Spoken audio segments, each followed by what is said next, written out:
شب برات میں یہ کام کیوں کر رہے ہیں؟ یہ تو کرسمس سے مشابہت ہے. عیسائیوں کی رات کو دیکھا نہیں, 12 بجے کے بعد وہ ایسے بنے ٹھنے کرسمس میں پھر رہے ہوتے ہیں. مسلمان تو صبح صبح آتا ہے نہا دھو کے عید پڑھنے کے لیے. وہ تہوار مسلمانوں کا دن میں ہوتا ہے, راتوں میں مسلمانوں کی خوشیوں کے تہوار نہیں ہوتے.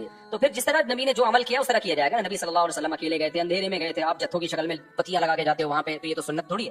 اور پھر اس رات حلوے بنانا, حلوے کیوں بناتے ہیں کہ بھئی یہ تہوار ہے, تو خوب سمجھ لو مسلمانوں کے تہوار راتوں میں نہیں ہوتے, راتوں میں غیر مسلموں کے تہوار ہوتے ہیں. تو اگر کوئی عبادت کرنا چاہے تو امید ہے اللہ کی رحمت سے اس کو اس رات ثواب دوسری راتوں سے زیادہ ملے گا. شب برات کے بارے میں چند چیزیں مشہور ہیں. نمبر 1, شب برات کو فیصلے ہوتے ہیں تقدیر کے, تو قرآن میں صاف طور پر ہے کہ یہ لیلۃ القدر میں ہوتے ہیں. قرآن کے خلاف جو روایات ہیں وہ اتنی مضبوط نہیں ہیں, قرآن کے نے واضح کر دیا ہے, تو وہ لیلۃ القدر میں ہوتے ہیں. دوسری بات شب برات کے بارے میں کہ اس میں قرآن نازل ہوا تھا, تو وہ بھی قرآن کیا کہہ رہا ہے, لیلۃ القدر میں ہم نے نازل کیا ہے. تو وہ کمزور بات ہے شب برات میں قرآن کا نازل ہونا. اگر علماء نے تعویلات کی ہے کہ آسمان دنیا پہ آیا ہو, لیکن کیا ضرورت ہے قرآن کے مقابلے میں جب کوئی صحیح حدیث بھی نہیں ہے. تو سال بھر کے فیصلے بھی کب ہوتے ہیں, شب برات میں نہیں ہوتے بلکہ رمضان کے آخری عشرے میں ہوتے ہیں. جو لیلۃ القدر ہے اس کی ویلیو ہے, لیلۃ القدر وہ خاندانی رات ہے. تیسری چیز اس رات میں اور کیا ہوتا ہے, قبرستان جانا. تو بھائی ایک روایت ملتی ہے کہ نبی صلی اللہ علیہ وسلم قبرستان گئے تھے, وہ بھی سند کے لحاظ سے بہت ضعیف ہے, تو اس سے شرعی مسئلہ ثابت نہیں ہوتا, قبرستان جانے کی فضیلت ثابت نہیں ہوتی.